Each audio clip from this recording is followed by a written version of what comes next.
us, and it's still the conversation, but on this side today we're looking at effective public service delivery.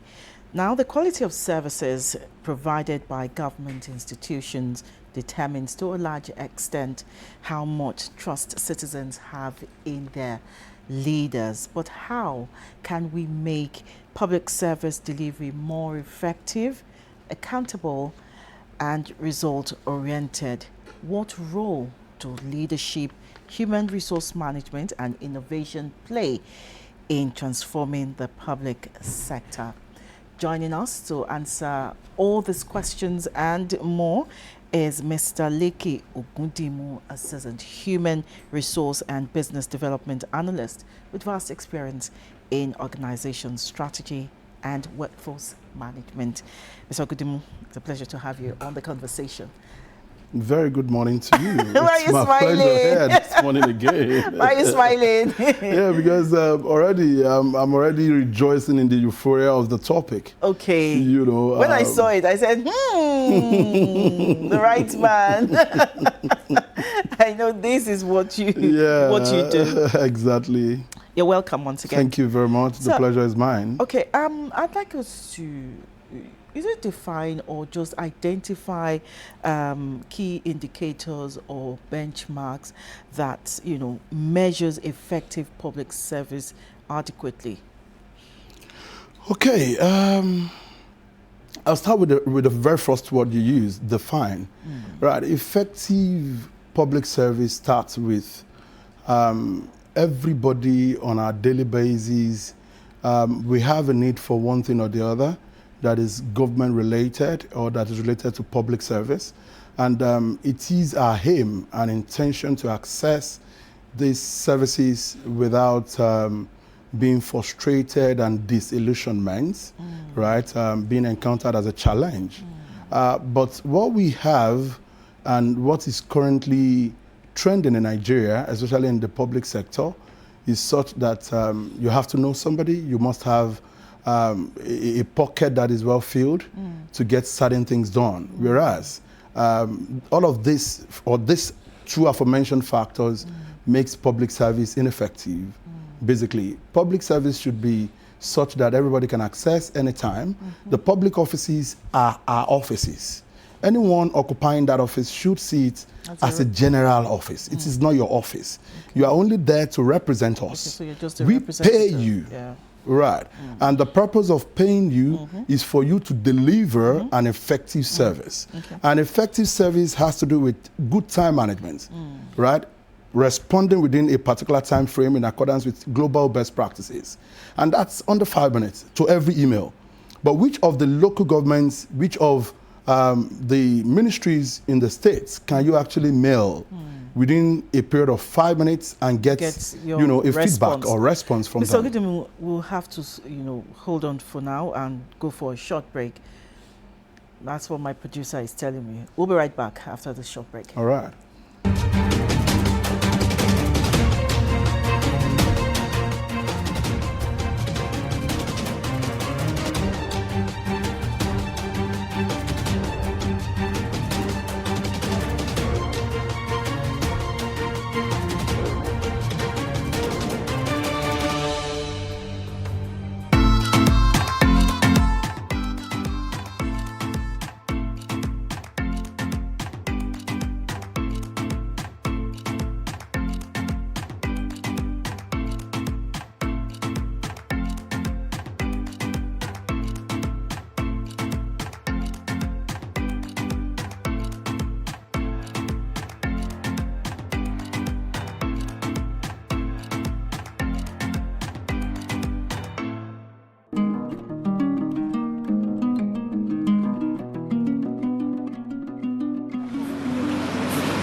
Thanks for staying with us. It's still a conversation. Before we went on that short break, Mr. Oguntimu was defining what effective public service delivery is in the context of Nigeria's governance system.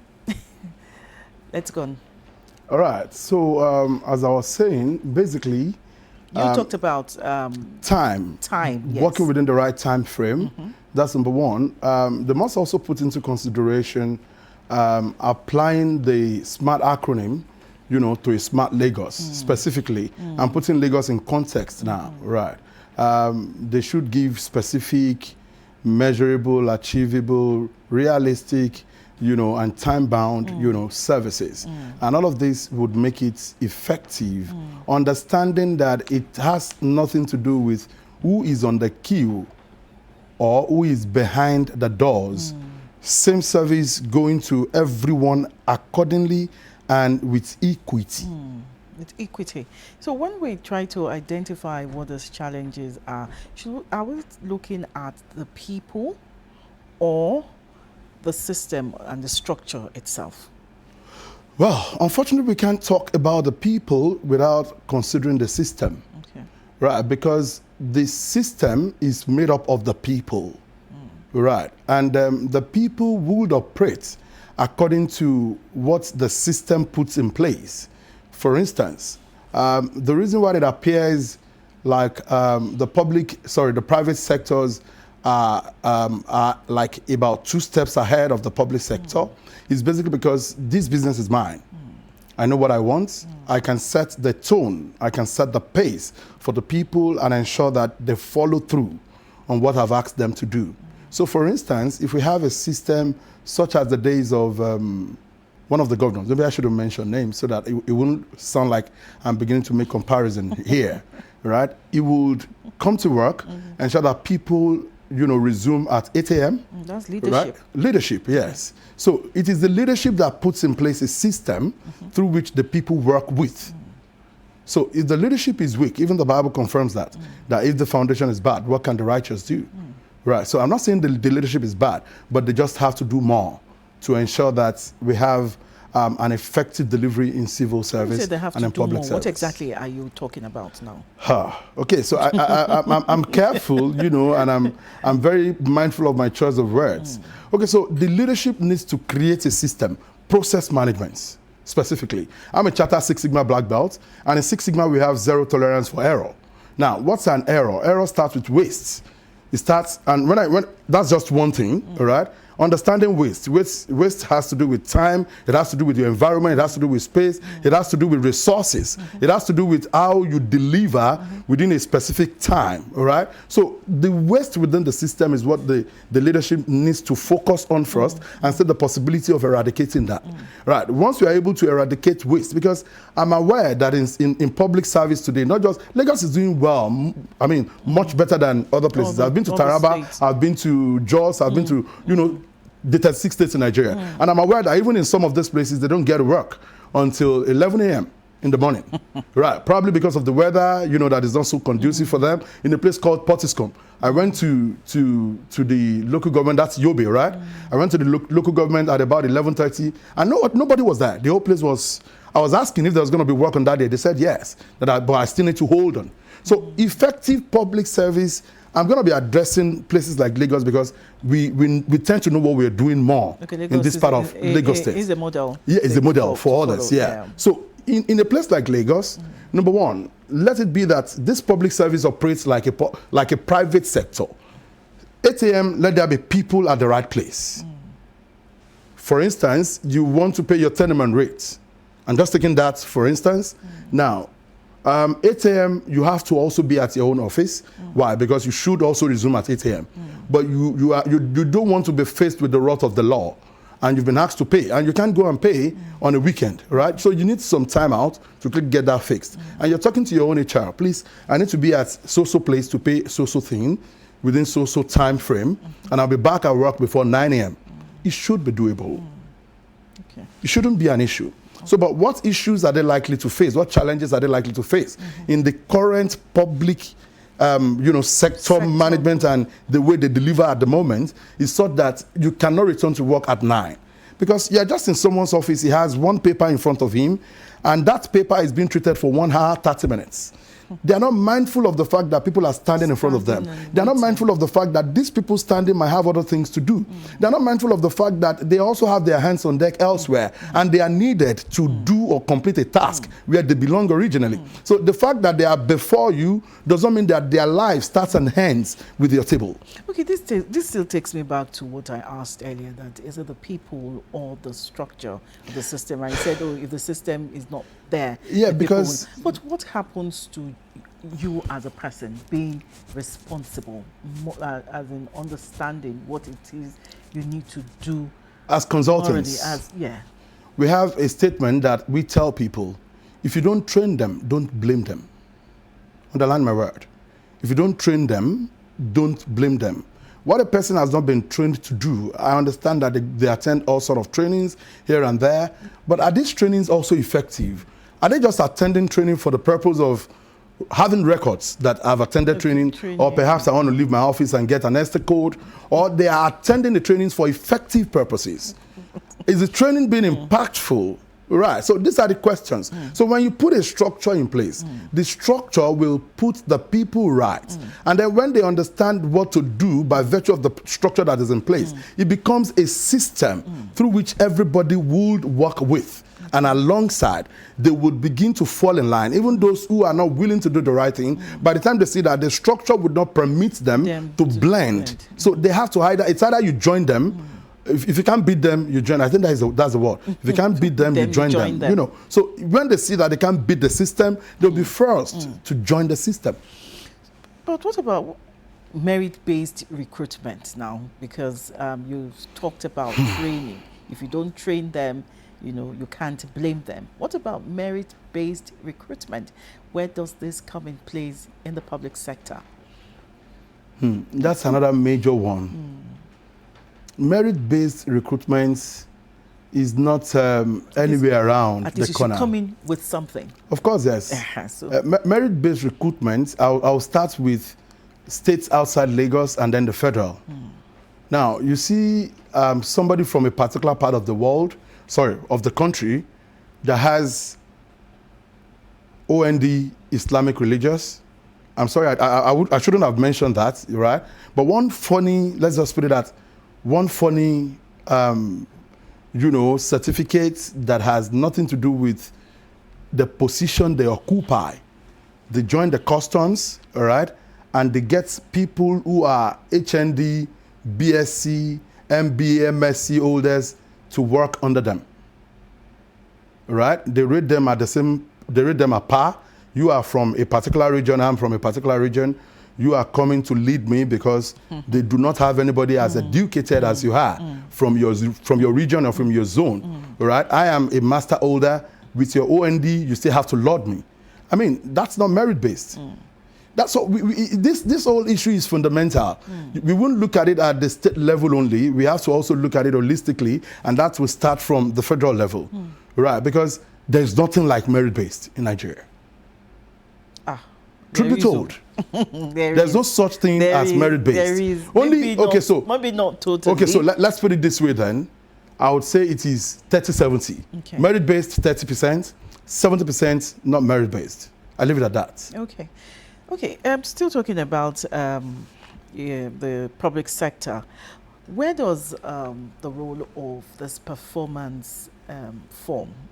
You know, for each organization, they have different names. For LTV, we have SPADEF, where we fill a form that, talks about what you do and how well you're doing. Performance management, is that what you're talking about? Performance management, right. Yes. So what role does performance management now play in all of this? Okay, so performance management has a major role to play, but performance management is not going to be effective when people have godfather, where godfatherism plays. That's why I said the whole thing is fundamental. And basically, they are interwoven. Right. A person that got into a system without meriting the position he's currently holding. You want to run a performance management that would either you're doing 180 degree, you're doing 360 degree, or you're doing 720 degree. It's not going to work either ways, regardless of which one you choose to deploy on them. Now, the performance management 180 degrees within your office, within your colleagues, amongst those who have worked with you, your team lead and all that. When it comes to 360, those who are beneath you can also, tell what you're doing and whether you're doing it well, rate your performance in a nutshell. Yeah. Right. When it gets to 720, it extends to outsiders, individuals who interact with you, customers, clients, stakeholders, and all that. So, but none of this is going to work in a situation where there is no merit-based, employment, right, or recruitment. But it's still been used in the public sector. It's still being used. So I'll say this to you. I'm being very cautious so that I don't say certain things. But you keep pushing me, and I'll say it the way it should be. So basically, you work here now. You can you can clean yourself. I brought you up, all right, as a staff of LTV8. Yeah. Your recruitment was not done behind me, all right. However, you are in the system already, and how as a person, I am doing what's not to be done, or perhaps I bring in my child, and then you got my child recruited because I brought you into the system.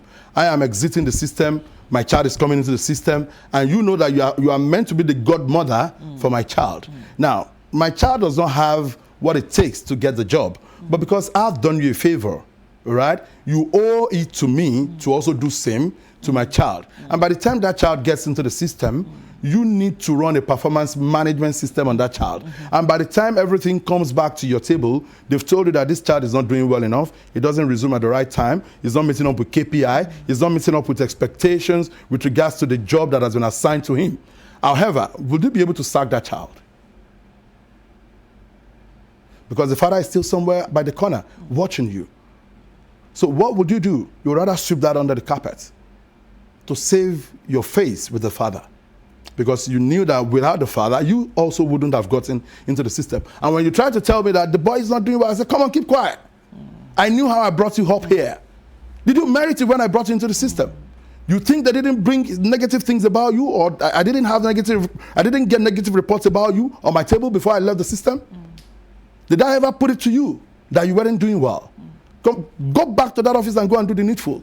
Would you do it or not? Okay, so let's now look at ways, government agencies and private sectors can now, collaborate and, now strengthen, service delivery in the public sector. Okay, so I'll give that to Lagos state governments because they're already doing a lot in that regard. If you look at about three parastatals or agencies that I know already, they are already performing excellently well, operating as though they are private sectors, right?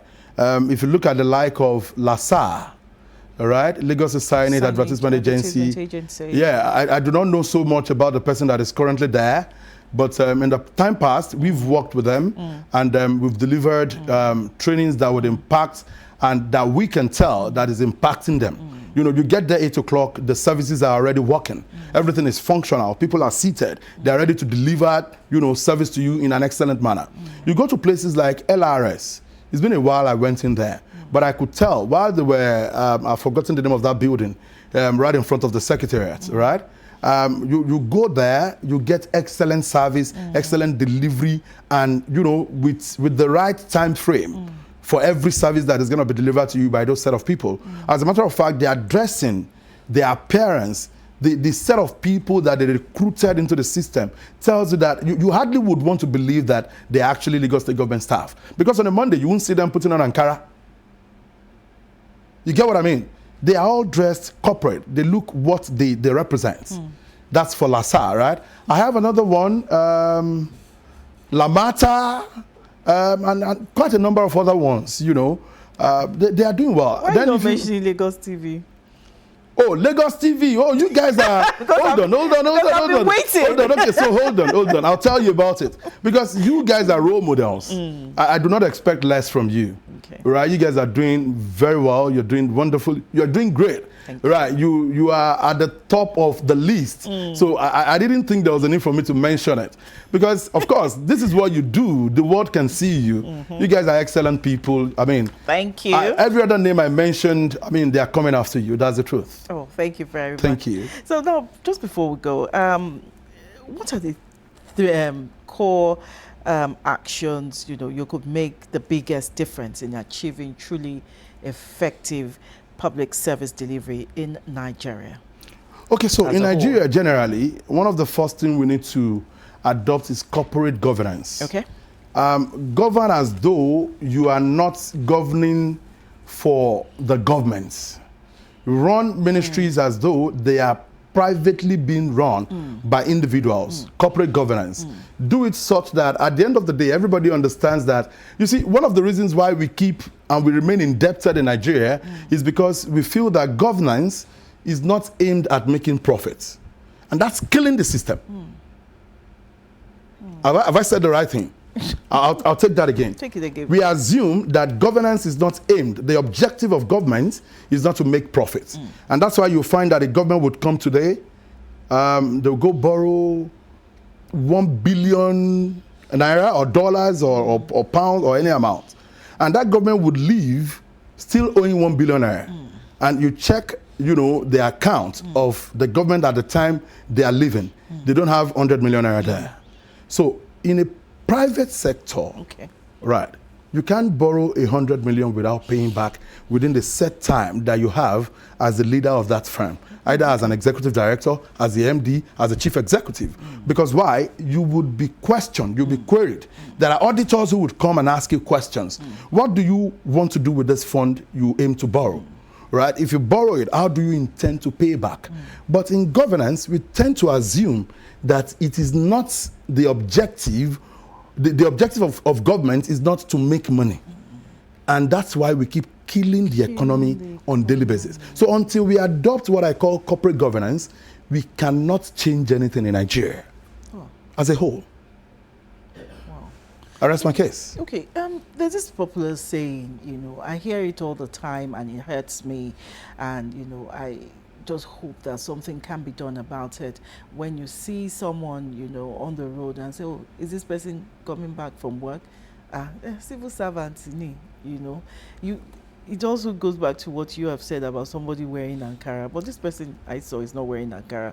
Well, how can the public sector, civil servants, public servants begin to look professional? What needs to be done by the system? Because the system allows them to look like that. Okay, so it's a two-way thing. One speaks to the leadership, the other speaks to the individual involved, right? So the one that speaks to the leadership is having one voice and allowing whatever rule made by a person, for instance, anybody that is seen or observed to have been doing the right thing, whatever rules, whatever methodology, they are applying to get the value, the good results they are getting that everybody could tell. Let it cascade further beyond their stay in office. What do I mean by that? You are made the commissioner for, I would use this office, for instance, the office of the training and establishments. If you have been to that office, you'll find people like Merlin, I can't remember their name, a whole lot of individuals that are professionals. They are technocrats. Forget about the fact that, they work in the public sector. Service. They are key core professionals. They know what to do. They deliver on task in good time, and they're wonderful people, right? But by the time this leadership leaves, that's the problem we are being faced with. They understand that this person has imposed on us that when you're coming to work, Monday through Thursday, you have to dress professional, dress corporate, Monday, Tuesday, Wednesday. On Thursday, you can do semi-corporate, right? And then on Friday, you can dress down. That's the rule everywhere across the globe. But in the public sector, as soon as the person that upholds that rule leaves, they return back to what it was, that they were doing prior to the arrival of that person. So there is somebody that needs to really, I think that's the function of the permanent secretary, because they are always there. But of course, permanent secretaryship is also transient. This person leaves, another person comes, and then the era, the rules, the method of the leadership methodology being applied by that person lives with the person. So that's one major issue we have in the public sector. But if we can improve on it and train those that are coming in to hold the office of the commissioner and the permanent secretaries to uphold international or global best practices with regards to appearance. Anybody that is working under the government should see themselves as though they should be a leader, a model for any other person, both within the public sector and the private sector. Now, the other part that addresses the individual or that speaks to the individual concerned is the fact that you should be grateful. In the Western world, when people have NHS jobs, that's what they call it there. When they get NHS job, it's like a gift, a very special gift.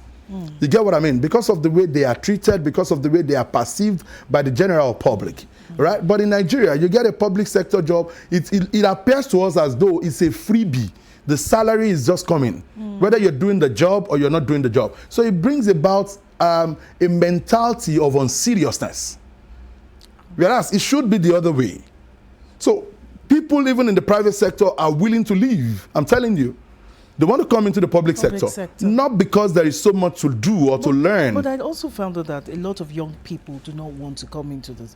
Yeah, the young people now, their thinking is a little bit shifting, you know, from what it was. Now, they now understand the place of value, because why? Many of them are aiming to travel abroad. And at least one way or the other, they are taking courses and they understand that, I mean, living abroad requires that you deliver more. And for you to deliver more, you can't remain in a sector where a file that could be treated by one person is being treated by 10 people. Right, and when 10 people are treating it, they make it look like it's a big deal. Mo already filing, last week. You know, all of those things. They bring about ambiguity that is unnecessary into tasks that should be done under 5 minutes. But this for 5 years. This will take a toll on the public sector if this continues. Thank you very much, Mr. Ogundimu. My pleasure. We've been talking about the effective public service delivery. Eke Ogundimu is the MD, CEO, Tomplins. Is it Tomplins? Tomplins Associates International Limited. International Limited. From what we've heard today, public service delivery is not just about the structure or systems. It's about people. It's about leadership. And of course, it's about purpose. We'll be right back after the short break.